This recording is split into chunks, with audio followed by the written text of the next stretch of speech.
देखिए, पिछली क्लास में हमने क्रियाओं के प्रकार भी चर्चा किया था, जिसमें 9 प्रकार की क्रियाएं के बारे में आपको बता चुके हैं। जो लोग नहीं क्लास में उपस्थित थे वो हमारे पहले वाले जो वीडियो हैं उनको देख सकते हैं। इसी के कॉन्सिक्वेंस में आगे हम अब क्रियाओं के प्रकार के बारे में और बताएंगे। यहाँ पर योगात्मक अपक्रिया, योगात्मक अपक्रिया या इसी को संयोजन भी कहते हैं, संयोजन या संयोजन, इंग्लिश में बोलते हैं एडिशन रिएक्शन, एडिशन रिएक्शन या इसी को बोलते हैं एसोसिएशन या कॉम्बिनेशन भी बोल सकते हैं इसको, और कॉम्बिनेशन। देखिए, योगात्मक अपक्रिया वह क्रिया होती है जिसमें दो पदार्थ मिलकर के एक नए पदार्थ का निर्माण करते हैं, उसे हम योगात्मक अपक्रिया के नाम से जानते हैं। अर्थात योगात्मक अपक्रिया का मतलब जुड़ जाना। जैसे एग्जाम्पल के तौर पे आप देखिए कि मान लेते हैं कि कार्बन है, ऑक्सीजन के साथ जुड़ जा रहा है, एक नया पदार्थ बना दे रहा है, तो यह योगात्मक अपक्रिया है, संयोजन। जैसे नाइट्रोजन है, नाइट्रोजन हाइड्रोजन के साथ संयोग करती है, ये हाइड्रोजन के साथ संयोग करती है तो अमोनिया का निर्माण होता है। या सल्फर डाइऑक्साइड है और ऑक्सीजन के साथ संयोग करती है, सल्फर ट्राइऑक्साइड का निर्माण करती है, तो यह एक प्रकार का संयोजन है, योगात्मक प्रक्रिया है, एडिशन रिएक्शन है। दूसरा अगले आगे अगर हम और देखें 11वां देखिए, विस्थापन क्रिया, विस्थापन या प्रतिस्थापन।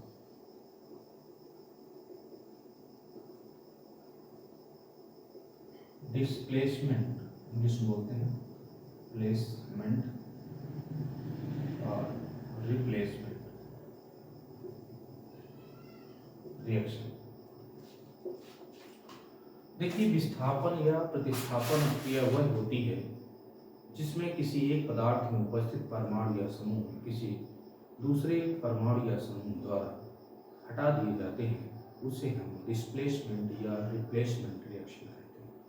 जैसे एग्जाम्पल के तौर पे हम देखें कि क्यूप्रिक सल्फेट के विलयन में यदि हम जिंक का जोड़ डाल दें, जिंक का जोड़ डाल दें तो इस क्यूप्रिक सल्फेट के विलयन में से इस जिंक द्वारा इस कॉपर को यहाँ से विस्थापित कर दिया जाएगा और जिंक सल्फेट का निर्माण हो जाएगा और यह कॉपर अलग हो जाएगा। तो यह एक विस्थापन क्रिया है, डिस्प्लेसमेंट रिएक्शन है, रिप्लेसमेंट रिएक्शन है। दूसरा एग्जाम्पल अगर देखें, मान लेते हैं यह मीथेन है और मीथेन का यदि हैलोजनीकरण कर दिया जाए तो इस क्लोरीन द्वारा इसको यहाँ से हटा दिया जाएगा एक हाइड्रोजन को, तो यहाँ पर हो जाएगा CH3 और Cl और HCl का निर्माण होगा। यहाँ पर आप देख रहे हो एक क्लोरीन परमाणु द्वारा एक हाइड्रोजन को यहाँ से हटा दिया, मेथिल क्लोराइड बना। अब आगे अगर देखें इसकी रिएक्शन और आगे अगर करा दिया जाए तो ये रिएक्शन प्रकाश की उपस्थिति में होती है, तो आगे और करा दिया जाए तो मेथिलीन डाइक्लोराइड का फॉर्मेशन होगा। आगे रिएक्शन अगर और करा दिया जाए तो ट्राइक्लोराइड का फॉर्मेशन होगा या ट्राइक्लोरोमीथेन का निर्माण होगा। अगर और आगे रिएक्शन करा दिया जाए तो CCl4 कार्बन टेट्राक्लोराइड का निर्माण, CCl4 का निर्माण हो जाएगा और यहाँ HCl का एक मॉलिक्यूल निकलता है। तो ये एक प्रकार का क्या है, प्रतिस्थापन क्रिया है, विस्थापन क्रिया है, रिप्लेसमेंट रिएक्शन है या डिस्प्लेसमेंट रिएक्शन। बात समझ में आ गई होगी यहाँ तक। तो अब आगे देखिए, इसके बाद और भी रिएक्शन होती हैं, आपको बता देते हैं। एक द्विविस्थापन रिएक्शन भी कहते हैं, द्विविस्थापन, double displacement, double displacement, double displacement, displacement reaction, द्विविस्थापन क्रिया कहते हैं। बहुत ही सिंपल है। द्विविस्थापन क्रिया में क्या होता है, कोई एक पदार्थ है, एक पदार्थ में उपस्थित आयन दूसरे पदार्थ में आयन उपस्थित आयन के द्वारा एक्सचेंज हो जाता है, अदला बदली हो जाती है। जैसे एग्जाम्पल के तौर पर देखिए, यदि सोडियम सल्फेट हम लें और इसमें बहुत ही सिंपल रिएक्शन है, बेरियम क्लोराइड का सोल्यूशन इसमें डाल दें। इस सल्फेट का टेस्ट भी है, आप देखें कि कोई सल्फेट युक्त कंपाउंड ले लें, बेरियम सल्फेट को छोड़ करके sodium sulphate, potassium sulphate, ammonium sulphate कुछ भी ले लें, तो उनको लेने के पश्चात बेरियम क्लोराइड उसमें डाल देंगे। जैसे ही बेरियम क्लोराइड डालेंगे वैसे ही बेरियम सल्फेट का सफ़ेद अवक्षेप, बेरियम सल्फेट का white precipitate, white PPT precipitate shortcut में बोलते हैं, प्राप्त हो जाएगा और सोडियम क्लोराइड उसी में घुला रहेगा। अब देखिए एक बार समझ लीजिए, यदि किसी का अवक्षेप निकल आता है, अवक्षेप बनता है किसी अपक्रिया में, तो उसे अवक्षेपण अपक्रिया कहते हैं, उसे अवक्षेपण अपक्रिया कहते हैं। तो यहाँ पर बेरियम सल्फेट का इंग्लिश में बोलते हैं प्रेसिपिटेशन, प्रेसिपिटेशन के नाम से जानते हैं, पिटेशन, अवक्षेपण अपक्रिया कहते हैं। तो यहाँ पर एक सोडियम परमाणु को यहाँ से बेरियम परमाणु द्वारा विस्थापित कर दिया गया, अर्थात सोडियम आयन जो है, ये सोडियम आयन बेरियम आयन द्वारा रिप्लेस हो गया, एक्सचेंज हो गया, अदला बदली हो गई। बेरियम यहाँ आ गया इसकी जगह पर, सोडियम इसकी जगह पे आ गया। इस तरह से ये द्विविस्थापन अपक्रिया है। बात समझ में आ गई होगी।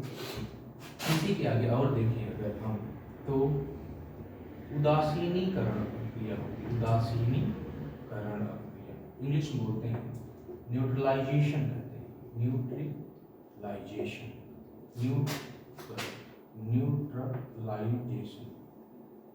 न्यूट्रलाइजेशन बहुत ही सिंपल है। आप सबको पता है कि कोई भी अम्ल है, कोई भी क्षार है, जब आपस में अपक्रिया करते हैं तो एक दूसरे को उदासीन करते हैं।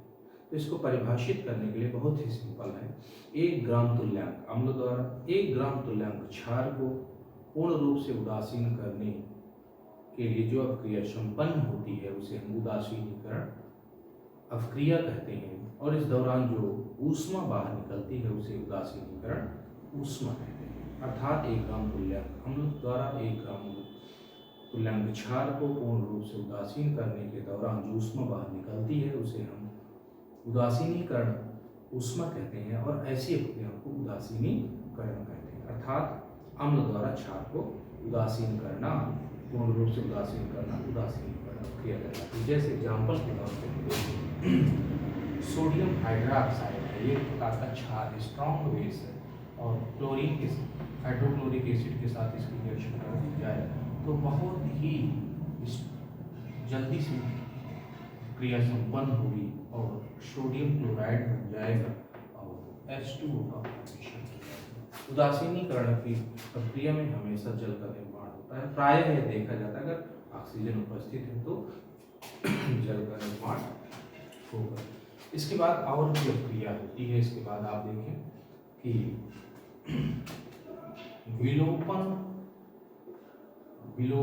अपक्रिया, विलोपन अपक्रिया में क्या इंग्लिश में बोलते हैं एलिमिनेशन रिएक्शन के नाम से जानते हैं। एलिमिनेशन रिएक्शन में क्या होता है, बहुत ही सिंपल। एलिमिनेशन रिएक्शन वह क्रिया होती है, विलोपन क्रिया वह क्रिया होती है जिसमें किसी एक पदार्थ से उसका कोई परमाणु या आयन या कोई समूह वहां से निकल करके बाहर हो जाता है, अर्थात कोई एक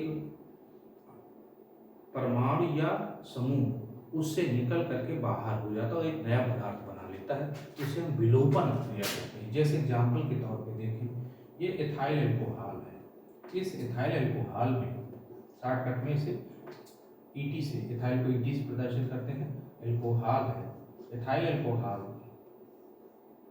ये अपक्रिया यदि डाइल्यूट H2SO4 की उपस्थिति में यदि कराई जाए तो एथिलीन का निर्माण होगा और जल बाहर निकल जाएगा। तो ये एक प्रकार का एथिलीन का फॉर्मेशन हुआ। इस एथाइल एल्कोहल से एक छोटा मॉलिक्यूल बाहर निकल जा रहा है, तो ये एक प्रकार का एलिमिनेशन रिएक्शन है, एक प्रकार की विलोपन क्रिया होती है, अर्थात इसमें कोई एक परमाणु या समूह या अणु इससे निकल करके विलुप्त हो जाता है, निकल जाता है। इसके बाद और देखें पुनर्विन्यास क्रिया। पुनर्विन्यास क्रिया इंग्लिश में बोलते हैं रीअरेंजमेंट रिएक्शन। पुनर्विन्यास में क्या होता है, किसी एक अणु या यौगिक है कोई भी, किसी भी यौगिक के अंदर उपस्थित परमाणु या समूह अपना स्थान बदल देते हैं, बदल करके एक नया कंपाउंड का निर्माण करते हैं, उसे हम पुनर्विन्यास या रीअरेंजमेंट रिएक्शन कहते हैं। जैसे एग्जांपल के तौर पर देखिए, ये अमोनियम साइनेट है, अमोनियम साइनेट है, इसको बोलते हैं अमोनियम साइनेट, अमोनियम साइनेट। इस अमोनियम साइनेट का रीअरेंजमेंट हुआ, जिससे कि यूरिया बन गया। ये यूरिया का फॉर्मूला है, यूरिया बन गया। तो यहाँ पर 4 हाइड्रोजन है, यहाँ भी 2 और 2 4 हाइड्रोजन है। यहाँ पर 2 नाइट्रोजन, वहाँ भी 2 नाइट्रोजन, 1 और 2। यहाँ पर 1 ऑक्सीजन है, 1 कार्बन है, यहाँ पर भी 1 ऑक्सीजन कार्बन। तो आप देख रहे हो इसका हाइड्रोजन जो है अपना स्थान चेंज कर दिया और ऑक्सीजन भी अपना स्थान चेंज कर दिया, तो नया कंपाउंड बन गया यूरिया। तो ये एक प्रकार का पुनर्विन्यास प्रक्रिया होती है। इसके अतिरिक्त भी और भी अपक्रियाओं के प्रकार होते हैं, जिसके बारे में हम अगली क्लास में आपको बताएंगे। यदि ये क्लास आपको अच्छी लग रही है तो मेरे चैनल को लाइक करिए, शेयर करिए, सब्सक्राइब करना ना भूलें। और फिर मिलते हैं दोस्तों एक नई क्लास के साथ, एक नई उमंग के साथ। बहुत बहुत धन्यवाद।